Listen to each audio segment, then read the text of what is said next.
Welcome to another installment of Central New York After Dark. Radio personality Hank Brown and syndicated columnist Joe Kelly will be keeping us company. And we also take a look at our very own Marty specialty greeting cards. Stay tuned. Welcome back. This is Hank Brown. Mr. Brown. Hank, you lived in the city of brotherly love, Philadelphia? I was born and raised in Philadelphia, but I've been upstate New York. I came here for a year, and it's been a long year. It's 39, and I love it up here, I'll be honest with you. A long 1 year ended up to 39 years.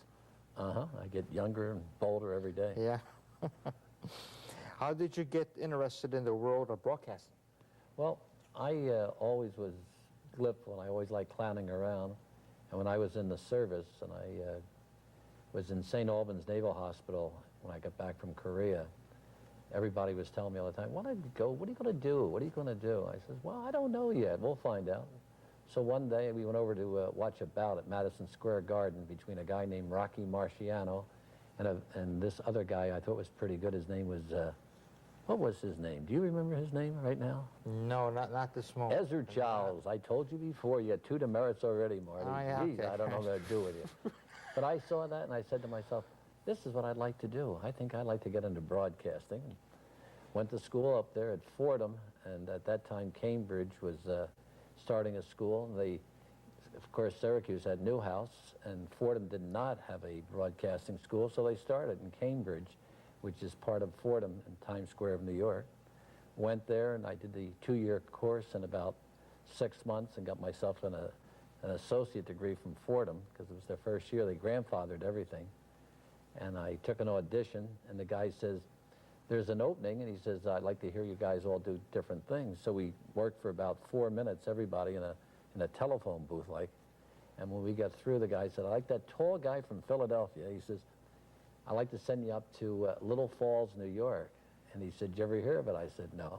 He said, "Did you ever hear of Utica?" And I said, "Utica? No." I said, "Wait a minute, Utica Blue Sox, Philadelphia, the Whiz Kids, Eddie Sawyer, Putzie Cavallero, Granny Hamner." I said, "I heard of Utica." So I came up for a year, and it's been 39 years. Just recently, your experience as the voice of boxing down in Atlanta. Tell us about it. It was the most exciting, most thrilling thing could ever happen to anybody. And you know, you can do a lot of things. We've done the wide world of sports. We have been at the World Games, the Empire State Games, worked with Howard Cosell for over 9 years. But when you say the Olympics, it is something they can never take it away, and it's so special. And NBC, of course, they had everything pretty well sewed up and tied up, and they did a great job as far as we were concerned. The only thing they did, NBC, we thought for sure they'd have better coverage on boxing, and they gave very little coverage on boxing. And the Associated Press picked up a story because they were interviewing me, and they said, "It seems sad that NBC had done such a great job in the Olympics, but they kind of put boxing on the back burner." And I said, "You know, I found out what NBC stands for." Everybody told me it was National Broadcasting Company, and I told the guy from the Associated Press that NBC said no boxing coverage. And they picked up across the country, and that next thing I know, everybody was making a big joke of it, but it was really something. And as far as experience, I think one of the funniest experiences I had with me, Demi Moore sitting next to me, which is quite an experience, and she had the crew cut, and she had this tight yellow pair of pants on, and yellow high heels, and a cleavage V cut here, and I said to myself, "My God, she's a walking mortal sin." And then I looked at her, and I said to myself, "Gosh, she's pretty." So she sat with me for 3 or 4 bouts, and all of a sudden Bruce Willis walked in, and he said, "Excuse me, but where am I sitting?" I put my arm around her like this. I said, "Any place but here." And everybody started to laugh. And then it was just unbelievable. I had a chance to introduce everyone they gave us the green light for. We went from Muhammad Ali to Shaq to Jack Nicholson to 5 governors, 2 queens, and it was fantastic. And the biggest thing was, of course, the bomb scare. And there's so much false rumor about that. They said the bomb scare was a bomb went off at the park. There were 3 bombs there, not 1, but 3. And the next morning I had class at 10:30 for the languages. And one thing they wanted the pronunciation of the guy's name had to be right, and the name of the country that he represented it.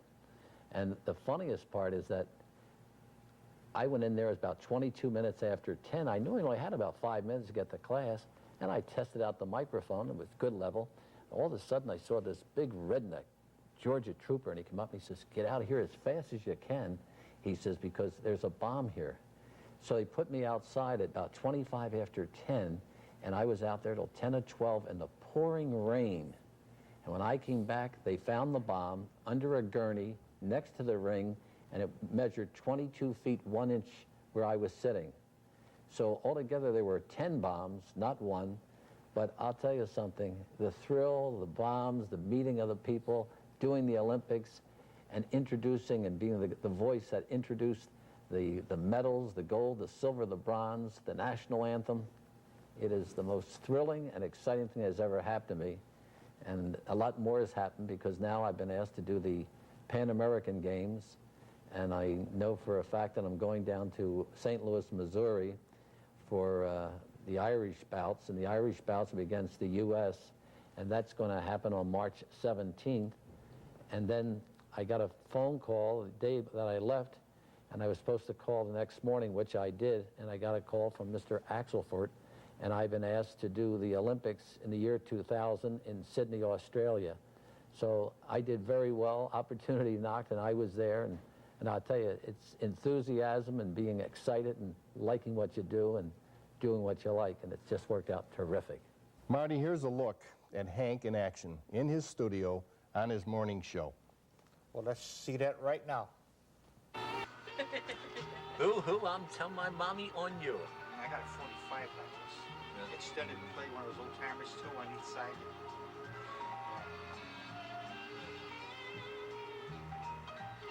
Notice the show, I even bring dancing girls on it. Why don't you pick this up? She keeps on dancing with her. She knows every song. Do you know this one too? I think I've tell heard my it mother on you. before. She did tell my mother. I denied it. I said it was my brother Bob. I didn't do it. It was. She knew better, trust me.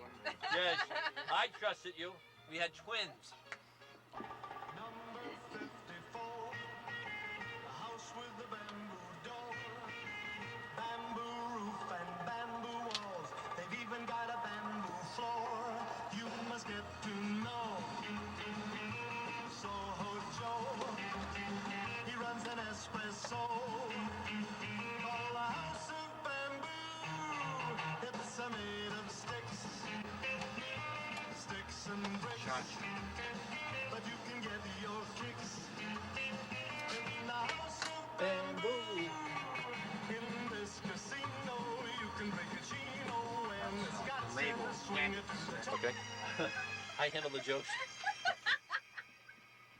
Sorry. This is actually what this is at home. They're hearing music at home. They're hearing this. Kathy Lee Gifford, you know, It Had to Be You.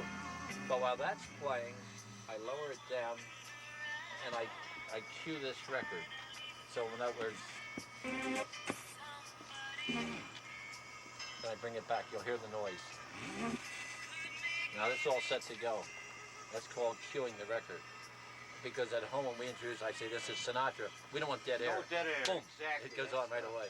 That's the And name you know, of the I've game. been doing this for 39 years, and every day it's still a thrill for me to come in And you learn and play. something new every day. Oh, absolutely. But I'm a guest in their home. I ride with them in the car. I'm their friend. We talk about everything. I give them news. And you know, when you're in the car, you can't watch television. You can't read the newspaper. I'm with you. Put the seatbelt on and keep the speed limit. I get nervous. I'm up front, you know what I mean? That's how it works.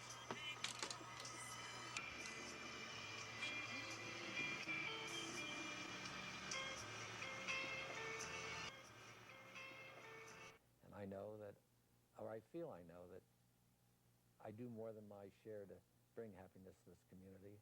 And I do love upstate New York, and I'm always bragging about it. And I think Howard Cosell one time said it so well. He said, the two biggest boosters for Utica, New York are Tony Filippelli, one of the best referees in the country, Tony Filippelli and Hank Brown. They always brag about Utica, New York, and the Italian restaurants and the people. And I really believe this is, that's the reward and the award I want to get, that I was good for the community, and the community was good to me. That's good enough for me. Yeah, well, he was right, Mr. Brown. God bless you. So are you right. Thank you very much. Okay. There you go. That wasn't bad, huh? No, not so bad. Let's take a look back at some of the more memorable moments of the past 11 years on Central New York After Dark. Yes, let's do that. My seat, one minute while I flush. Huh? By the way, I got me a boheven stuck down here, up to its knees in the mud. P.S. Please send me the pillbox and tumbler. That will do. That will do. I'm sorry I couldn't make out all of your writing here, but that will do about that bovine.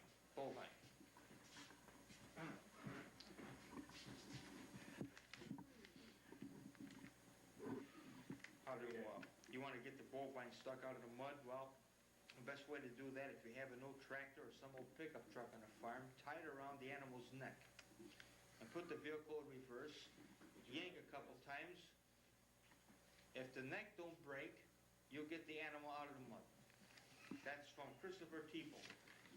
My next letter comes from Willard Fitch. Bridgewater, New York. Bridgewater, New York. That's not far from here. Dear Marty, I got me a bovine, another one. What is this here with these people here, the animals? A bovine stuck up to its knees in mud. Please send me my protective gas mask hood. That will do. Looking at you, Willard Fitch. I'll do that. I'll do that. This is one hell of a coincidence. And I got the same message for you, Willard. Is to tie some kind of a vehicle with a heavy rope around the animal's neck and put the thing in reverse and yank, and don't give up unless you hear a snap. If you hear a snap, it'll be the neck. And if the neck snaps, well, then you might just as well leave the damn animal there. It doesn't make any difference. Okay. That takes care of our fan mail. You might think that being a successful talk show host would take up all of Marty's time. Not true. He's just recently opened his own line of Marty specialty greeting cards to cover the entire spectrum of human emotions. For example, our obsession card. I've been watching you, and I know the route you take home from work. And our disappointment card. You've always been a winner, son. At least you were before you decided to throw away your God-given talents. Oh, boy. There we go. You're going to like this one. Because your friend's ailment is minor doesn't mean you shouldn't spend $1.75 for a card.